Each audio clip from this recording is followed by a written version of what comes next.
and we will start by talking about Chelsea, who've been in action. Not that it was too easy to see. Against Servette, the Swiss side, it was the first leg of their Europa Conference League playoff. It was a game that they won 2-0 with both goals coming in the second half. Christopher Nkunku scoring a penalty in the 50th and Noni Madueke scoring in the 76th minute as well. Frank Leboeuf did have an eye on this game and joins us now to talk about it. Oh, an eye on it? He did. It was on in France? Frank was watching it in France. It was on in France? It wasn't even on in England? That's how bad it was. Yep. It wasn't even on in England. Frank gets Couldn't special find treatment. it. Maybe Chelsea gave him a special link. It was like a maze trying to find this game. It was Chelsea TV. Frank, it was on in France.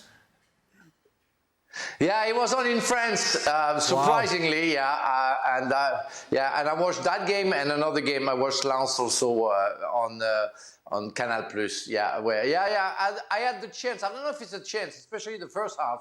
That was much of a nightmare, of a punishment. You know, I would say. Even the fans were very bored and they booed the players half time, and it's only because of the first goal, from Nkunku and the penalty, that Chelsea seemed to be better. Just after, you know, Maresca started to make some changes, substitution, and before Madueke's goal in the 75th minute, we had the chance to see Guyu missing the unmissable, and I think it's going to be on X forever. And it's sad for the young guy, but he did very well, counter the goalkeeper, and he just had to put the ball in, and again, that was an incredible miss. And then after Madueke scored the goal, I have to say that the fan before the second goal, where some fans were keeping on booing the team because they were so slow. I mean, it's Chelsea positioning the ball for the sake of it, not to create anything, just for keeping the ball and not losing it, not taking any risk. And it was nice to see Palmer in the middle of the park, really, but as a number 10, that was nice to see him there. And but I would say it's a good win for Chelsea, but the way they played is, of course, not convincing yet. Thank God we're not in France. We're not in France. If we were in France, we couldn't have said, "Oh, we can't see it." We'd had to watch it, Stevie. I mean, Chelsea v Servette. Who wouldn't want to watch? Well, the problems. We heard about Cole Palmer there. He did actually come off looking like he was wincing, holding the back of his thigh. But we winced every time we come off. Enzo Maresca has said that, you know, he's been looked at, he's okay, and he hopes that he'll be available. He's looking likely to be available for Sunday, so not too much of a concern there when it does come to Cole Palmer. But yesterday we were talking about Enzo Maresca and the huge squad that basically Chelsea have got to deal with. He's pretty much said it's not the mess that you would think it is. He says, I'm not working with 42 players, I'm working with 21 players. The others are training apart. I don't see them. They can even have 20 years contract. It's not my point. I don't care. Where are they? Doesn't see them. Where are they? I mean, I get it. You've always got I'm not going to use a terminology that we used to use for those that were not training with the main squad. But there's always maybe 3 or 4. Maybe, would you say that, Stevie? Maybe more, half a dozen at most, maybe 3 or 4. Usually 3 or 4 who are just on the out. Just on the out of training with the first team squad, and they're sort of doing their own thing with the reserves or the youngsters or whatever it is. The Sour Grapes gang, we used to call them. But having... But here we have a squad, and he is right. You will be training with a certain number that's manageable. But there are still 20-plus guys hovering around, annoyed, you know, angry and frustrated, and, you know, why am I not training with the first team? You know, nobody likes to train away from the main group because it's the main group that are preparing for all the big level stuff. That's where it is. That's where your day-to-day stuff is. So if you're over there, and unless there's a separate training ground for those particular people, which I don't think there is, then you're seeing them every day, and they're part of it every day. They're not part of the sessions, but they're part of coming in. They're part of going for their breakfast or their lunch after, having a cup of tea, and they chat to players and they talk. That's what players do. players talk in the mornings and at training, and when there's 3 or 4 unhappy, it's easier to manage than when there's 50% of the squad. There'll be 21 players talking, and there'll be 21 other players moaning. I mean, that's basically what you'll have. And every one of those 21 that's moaning will be away over in the corner somewhere watching what's going on over there and not really training properly, even if they're lucky enough to be there. Because as far as we know, there are 2 or 3 who are supposedly at home, Raheem Sterling being the main one, who are training away from the whole place. I mean, and he's trying to convince or tell us that he doesn't know what's going on and has nothing to do with it. Well, again, how bad is that when the head coach has got 21 players who are his players and he's telling them, I don't know you, I don't even know what you're doing, it's not affecting me. Custard pie. I mean, the atmosphere in the place must be horrendous. Horrendous. And yet they're still able to bring new signings in, Frank. You must know, some players are seeing this, they know the situation it is there, and still they come to Chelsea. Would it not put you off if you were looking for a new club to go to and you knew that this was going on? Well, it's complicated for both sides, when you are a player and you don't play, when you're a player and you play, but one of your teammates is not with you. I mean, I was a captain of Marseille, and I remember having to deal with that kind of things where some players were, as we say, in a cupboard, and the coach doesn't want to open the door and then breathe a little bit. And you know them, you see them. You don't see them at the training session because, of course, they managed to put them apart. But I was a new player. I came for Chelsea, and I knew that 2 or 3 players were in the squad. I said, where are they? Oh, they're not training with us. I said, that's not fair. That's disrespectful. So we have to do something. And I remember one player, Jérôme Leroy, was belonging to those players aside. And I thought he was a good player. And I worked with the coach to allow him to come back. And he came back. And he helped us a lot. And he signed for Paris Saint-Germain and beat us the year after with Paris Saint-Germain when we play at home. So there is a conflict there, a disrespect there, and it's only because you were too greedy of getting too many players, disappointed by the performances of some of them, and then the coach has to make a choice. And it's bad for everybody. Again, the new signing coming, seeing that, it's not nice because you are feeling a bit unbalanced. For the atmosphere, it's not nice for anybody because, of course, as Stevie said, the players are talking between each other, so they have to deal with that. And Maresca overlining it, saying, I don't care about the 20 others. Oh my God, that's the end of it. It's going to be a nightmare. Imagine, do you think Sterling's going to shut up? Do you think some others going to shut up? No, they're going to talk. Sorry. It's a different ball game for him now, isn't it? He's managing one of the biggest clubs, one of the clubs with the major eyes on them because of all this stuff going on, because of their certainly recent history over the last 25, 30 years, where they've had a lot of success. And there's a press conference probably almost every day, and he's going to be getting questions that he's never had before. He's going to have eyes on him that he's never had before. Let's be honest about it. When Enzo Maresca got the Leicester job, Leicester fans were going, who? I know he's been coaching, I know he's been around, and I know he was helping Guardiola, and I know he coached in Italy. And his management experience is not great. But even Leicester fans are going, never heard of this guy. Did well for a year. All of a sudden, he's in the Chelsea job, right? By hook and a crook, he's in it. And this is just a different level. And it's not his fault. Why wouldn't you take it? Big payday, might be successful, might get the sack. I'm a winner either way. Why wouldn't you take it? But he's in this position now where he has to give reasonable answers to not look stupid to these questions about a squad that's really nothing to do with him. And now he's another one that's having to manage this situation. He's not one to upset the bosses. He's not going to be a Tuchel or a Pochettino because I don't think he's strong enough to maybe throw some darts back at ownership and recruitment. So I think he's going to try and play ball there. And that could make him look, and it could make him vulnerable to ridicule. So he's in quite a difficult position, and it's going to be interesting to see how he manages it. Of course, listen, if they win games, it's going to be pretty easy for him. But if they don't, and they struggle, he's going to get it from every angle. Because you said it from his perspective there, from a manager's perspective, and why he would take that. But why would a player go to Chelsea right now, knowing all this is happening? Well, if you're a really big player, you could...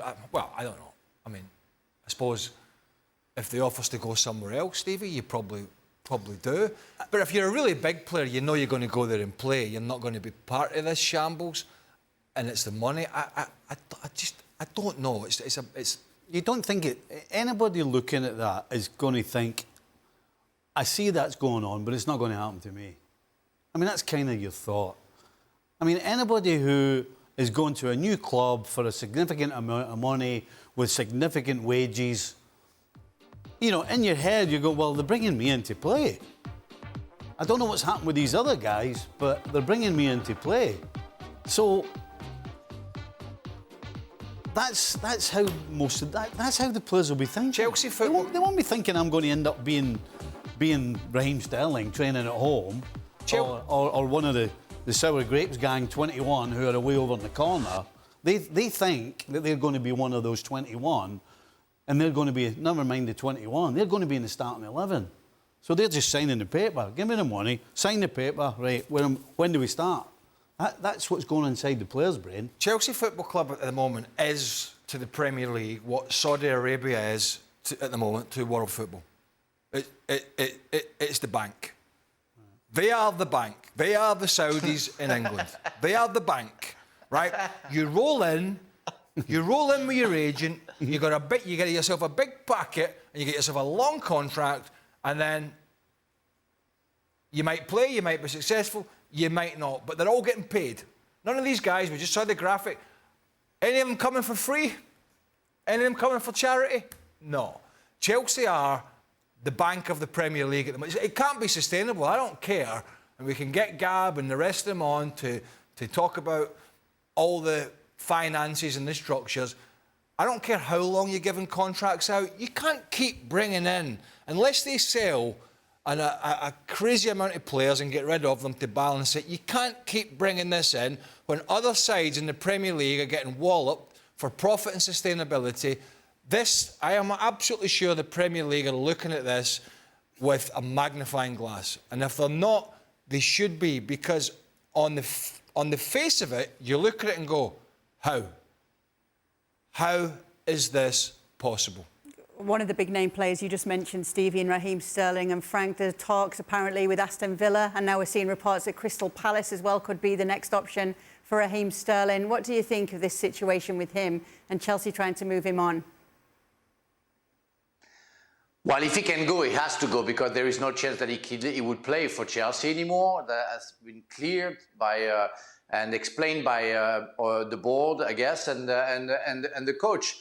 I'm very surprised. I have to say, I don't know what Aston Villa is trying to do. After João Felix, now they try to get Raheem Sterling, and I'm not convinced. I don't know where Raheem Sterling can rebound in his career, and I wish him the best, because I always want the best for the players.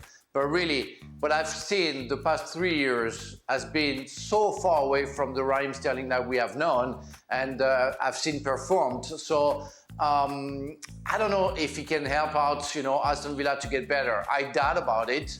I'm not sure he can regain his fitness and his confidence. I'm surprised that Aston Villa is looking for getting a deal with him. What do you think? Why would you sign Raheem Sterling? Why wouldn't you? Oh, that's easy. I've got loads of answers for that. Why would? Well, I'll tell you why you wouldn't, because last year he was horrendous. He wasn't particularly great in his last season with Man City. He's come to a team as an experienced player amongst a bunch of young guys.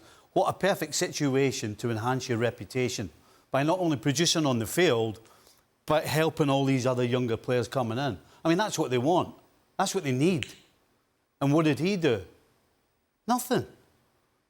Nothing. If you're Aston Villa, He got double digits in goals, lad. I mean, he was horrendous. Come on, let's be honest. I get it, but that's Raheem. Can we he see was that horrendous. graphic? Can we see that? One second. And if you're Aston Villa, hey, here's stick that graphic up again. If you're Aston Villa, if I'm Aston Villa, as soon as this comes along and it's 325 grand a week, never mind what you're going to have to shell out to buy him. If I'm Aston Villa, first of all, I'm going, hold on a minute. A couple of years ago, we made this mistake. with a guy called Coutinho. Gave him the crown jewels, paid him a fortune, paid a fee for him, and it was an absolute bust. When his CV should have told you that this is the perfect guy for this team. It's Coutinho all over again.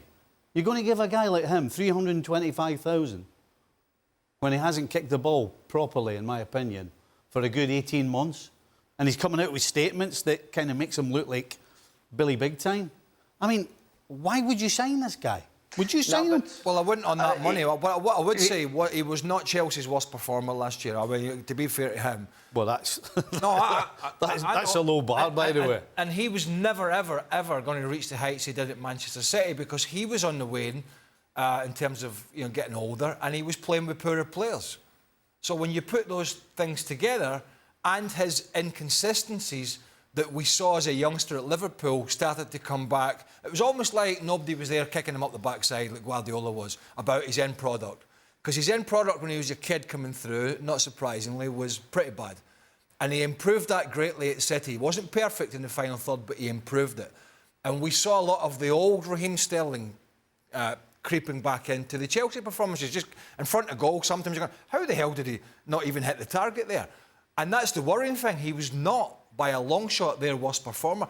I wouldn't, to answer Stevie's question, I wouldn't be going out unless it was some incentivised deal that if he did not perform, I was not shelling out those big bucks, then I would be happy to do something like that if it was a performance-based salary and contract, because that's in a perfect scenario for the club. The trouble is, a lot of the players won't sign up for these, and they sort of strong-arm clubs into giving them, and some of them do, this big money.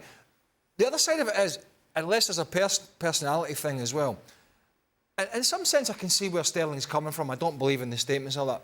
But if I look at some of these Chelsea players that are reportedly now going to be playing before him, I think I'd be scratching my head as well. I will tell you one that played today, and obviously we didn't see the game, but unless he's somehow engaged a brain over the last 3 or 4 months, Mykhailo Mudryk. Mykhailo Mudryk, big money, big wages, up to this moment in time. If we're talking about Raheem Sterling not producing anything, and OK, we may give him some time as being a younger player, but he's been absolutely hopeless in his period there. And yet it seems Sterling, maybe on bigger money, I know all that, but is the one that's being pushed out. And that's where players sometimes go, hey, what about him? And what about him? Sometimes it falls on deaf ears. I 100% agree with you about the incentive. If you're going to take him. Right. But there's a problem to that, though.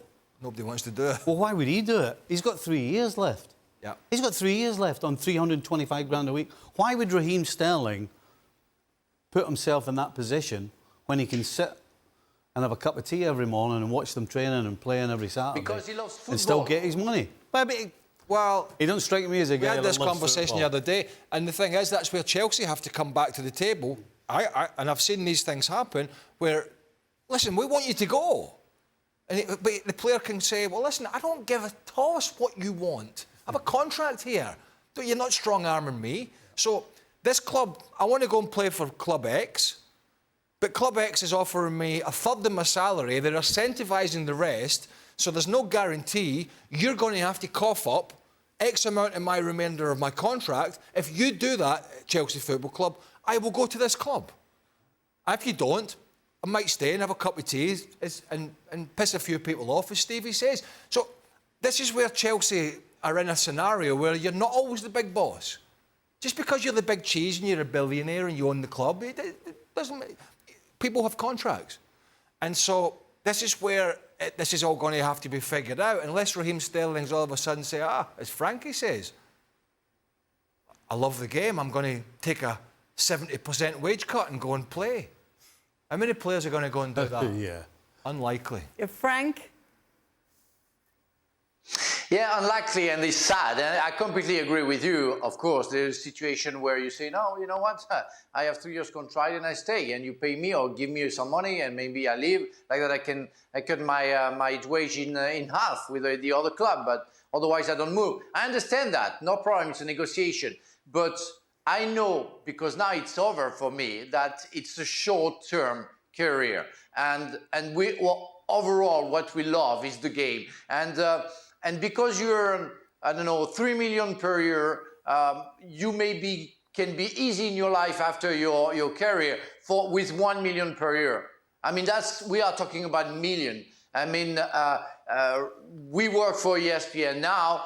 We want to do something after. We're quite comfortable, and we earn like 100 times less than those players. So I'm not trying to find an excuse for them to not willing to play football. You know, cut your wage at 60%. Maybe I live in a fairy tale because you want to play football. Show me that you're a real football player. Don't show me that you are a greedy business guy, and that's all matters. I'm sorry, but yeah, the club is wrong, but the players, if they want to carry on, they will have to make an effort. I mean, I will never sign a Raheem Sterling right now with the wage that he has, even if I'm tense on the table and I need somebody was supposedly his talent before. I mean, we saw the graphic. It's not only in league when he signed for Chelsea that he was bad. The 2 years before, that was half of his goals, half of his assists comparing to the other years. It's why Guardiola got rid of him. And Chelsea paid him 2 awful years, and now Aston Villa wants him. I mean, this world is getting crazy. Crazy. That's a lovely Disney movie Frank's talking about there. Where the player loves the game and he's going to sacrifice all his money to play the game.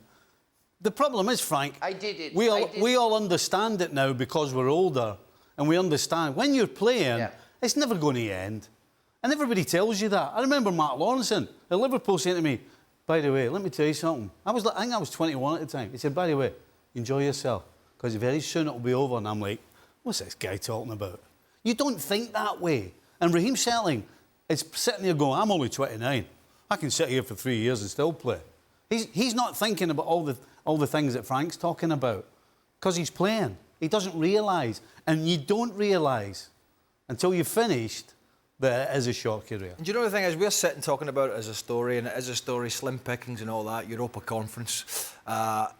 It's not Kevin De Bruyne, it's not Mo Salah, it's Europa not... Conference playoff. Huh? Europa Conference playoff.